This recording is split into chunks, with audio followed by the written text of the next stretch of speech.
জীবনে কখনো খাওয়া পড়ার অভাব ছিল না তোমার, ভালোবাসারও অভাব ছিল না। যে কষ্টটা তোমাকে করতে হয়েছে সেই কষ্টটা তুমি বিলাসিতার মধ্যে দিয়ে করেছো, ওই কষ্টের কোনো দাম নেই। মাম্মা, হ্যাঁ, কেন সত্যিটা মানতে পারছো না? আমি যা বিশ্বাস করি তাই বলেছি তোমাকে। মাম্মা, তুমি এক্স্যাক্টলি ঠিক কি বলতে আমাকে এখানে ডেকেছো? তাই বলছি, বিয়ে করেছো, শ্বশুর বাড়িও যাচ্ছ।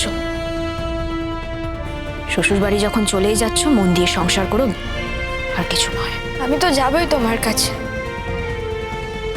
তুমি আমাকে থাকতে দেবে না তোমার কাছে? বারবার একই কথা বলে আমাকে বিরক্ত করবে না। কি বললাম তোমাকে? আমি আর এখানে থাকবো না, পাহাড়ে চলে যাবো। মাম্মা, এটা তো হতে পারে না।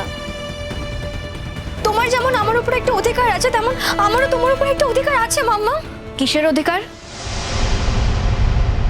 কি দেখছিস? তোকেই দেখছি। কি? ও, এই তো দুদিন আগে অবধি নাকি আমাকে তুই খুব ভালোবাসতিস, আজকে হঠাৎ করে ঋগ্বেদের ভালোবাসায় বুঁদ হয়ে গেলি। তুই কি তার জন্য একটু জেলাস ফিল করছিস? ধ্যাৎ, মাথা খারাপ নাকি? খুব খুশি হয়েছি, খুব খুশি, মজা করছিলাম আমি। তার মানে কি প্রমাণিত হলো? আমি যেটা ভাবতাম সেটাই ঠিক। তোকে আমি বন্ধু হিসেবে ভাবি, আর তুইও আমাকে তাই ভাবতিস। তোর মনে হতো যে তুই আমাকে ভালোবাসিস।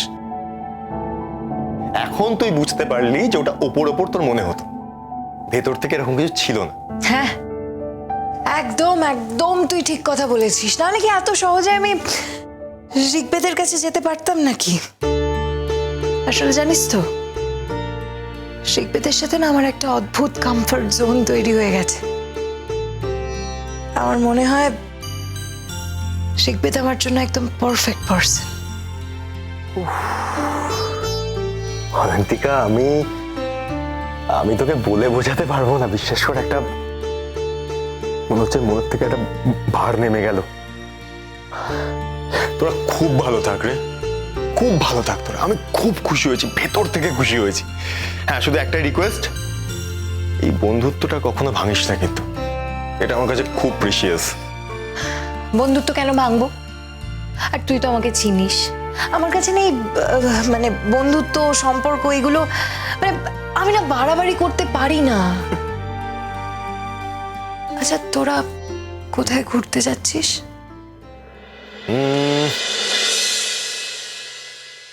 রীতাভরির সঙ্গে কথা বলে দেখি ও কি চায়।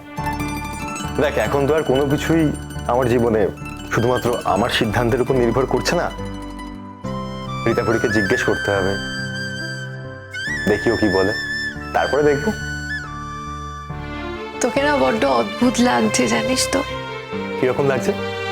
তোকে না এত হ্যাপি আমি এর আগে কখনো দেখিনি। তোর চোখে মুখে কেমন যেন একটা আলো খেলা করছে। সেই আলোটা তো তুই আমাকে এনে দিয়েছিস। আমি দিয়েছি না রীতাভরি? আলোটার নাম রীতাভরি, কিন্তু এনে দিয়েছিস তুই। আমার না খুব ভালো লাগছে, জানিস তো। তুই যে ঋগ্বেদকে পেয়ে এত খুশি হয়েছিস, সেটা ভেবে তো আরো ভালো লাগছে। ঋগ্বেদের মতো বন্ধু আমাদের তো খুবই কম আছে, বল? না,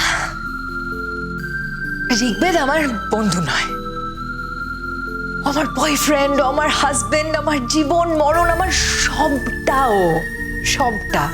বাহ! না, তুই বলছিস যে ও আমার বন্ধু, কিন্তু আমি ওকে আমার আর বন্ধু মনে করি না। আর আমি জানি ঋগ্বেদও আমাকে আর ওর বন্ধু মনে করে না। জানিস তো, আমাদের মধ্যে না অদ্ভুত মিল আছে। মানে অনেক অনেক ছোট ছোট জিনিসে মিল আছে। আমাদের মধ্যে অনেক অনেক কিছু কমন। আর আমার এসব খুব ভালো লাগছে, খুব। অয়ন্তিকা, তুই আমার জীবনে সেই মানুষটা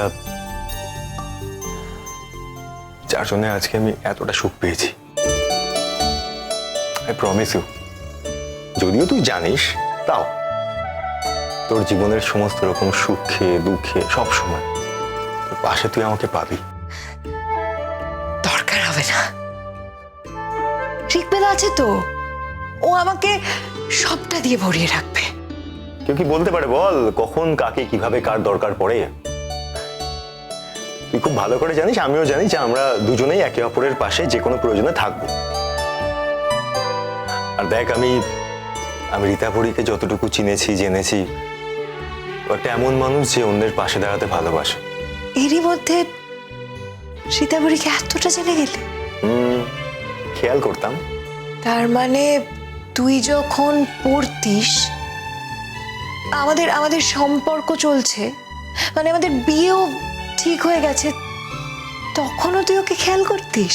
আলাদা করে খেয়াল করার কিছু নেই, ও তো আমার খেয়ালের মধ্যেই থাকতো। এইটুকু তো মানবি যে যাকে ভালোবাসে সে তাকে নিয়ে খেয়াল করবেই। আমি যে রীতাপরীকে ভালোবাসতাম এটা তো আমি কখনো গোপন করিনি, গোপন করতেও চাইনি, তোর কাছেও গোপন করিনি। তুই আমাকে বিয়ে করতে চেয়েছিলি, হ্যাঁ, আমি সেখানে আপত্তি করিনি এবং কারণটাও তুই জানিস। হ্যাঁ, এটাও ঠিক যে যদি আমাদের বিয়েটা হয়ে যেত তাহলে হয়তো আমরা ভালোই থাকতাম, রীতাপরীর যা স্মৃতি আছে হয়তো একদিন আমাদের ভেতর থেকে মুছেও যেত। কিন্তু রীতাপরীর প্রতি আমার যে অনুভূতিটা আছে, যেটা তৈরি হয়েছে, সেটা আজীবন অবিচল থাকতো রে। এটাও সত্যি, সত্যি কি এটাই বাস্তব। যাক বাবা, আর এই দূরে রেখে অনুভূতিকে কষ্ট দেওয়া এসব আর করতে হলো না। রীতাবরী একদম এখন তোর কাছে। খুব ভালো থাকিস তোরা, খুব ভালো থাকিস। দেখ, আমি কিন্তু রীতাবরীকে বলবো ও যেন তোকে খুব সুখী রাখে, আর তোকেও বলছি তুই ওকে খুব ভালো রাখিস, তোরা দুজনে খুব সুখী হোস। এই যে এখন যেমন আমার মনে হচ্ছে ঋগ্বেদ আমাকে সবটা দিয়ে ভরিয়ে রাখবে, ঋগ্বেদ আমাকে খুব খুশি রাখবে। তাই জীবনে ভালো থাকাটাই তো আলটিমেট, তাই না? ঠিক আছে, যা। ছটপট ছটপট করছে একবারে ঋগ্বেদের কাছে যাওয়ার জন্য। আর আটকাবো না, যা। আমিও কি দেখি বল আমার বউটা কি করছে।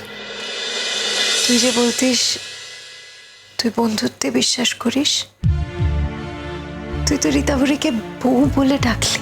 দেখ, তোকে আমি যেমন বলেছি চিরকাল বন্ধু হিসাবেই দেখতাম, ঠিক সেরকম ভাবেই রীতাভরীকে শুধু বন্ধু হিসাবে কোনোদিন দেখিনি রে। এটা সত্যি, ওকে আমি ভালোই বাসতাম। যাকে ভালোবাসি তাকে শুধু বন্ধু হিসাবে কি করে দেখবো বলতো? আর সেই জন্যই রীতাভরীকে বউ বলতে আমার মধ্যে কোনো দ্বিধা নেই। ভালোই লাগছে, আসি।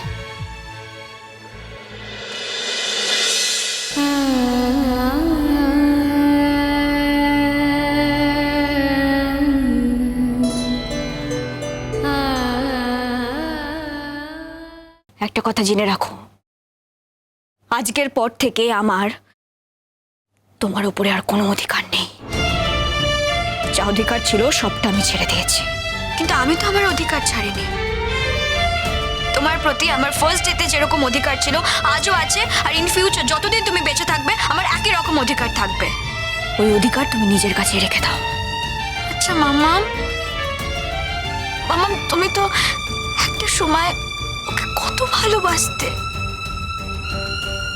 ঋতুরাজ তোমার জীবনের সব থেকে ভালোবাসার যে মানুষ, সেই মানুষটার ছেলে।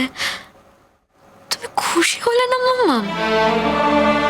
তুমি বলো না, তোমার মেয়ের জন্য তুমি এর থেকে ভালো জীবনসঙ্গী পেতে? আজকে ঋতুরাজের সঙ্গে আমার বিয়ে হয়েছে বলে তুমি কেন খুশি হচ্ছ না মামাম? তুমি কেন যা বুঝতে পারছো না তাই নিয়ে কথা বলো না রেশমি। জীবনটা মধুর মনে হচ্ছে না? বুঝবে কদিন পর যখন কষ্ট পেতে হবে তোমাকে, তখন বুঝবে জীবনটা কতটা মধুর, কতটা সুন্দর। আর কদিন পর যখন যখন অয়ন্তিকাকে নিয়ে নতুন করে নিজেদের মধ্যে কমপ্লিকেশন শুরু হবে, তখন দেখো নিজেই বুঝে নিও জীবনটা কতটা মধুর।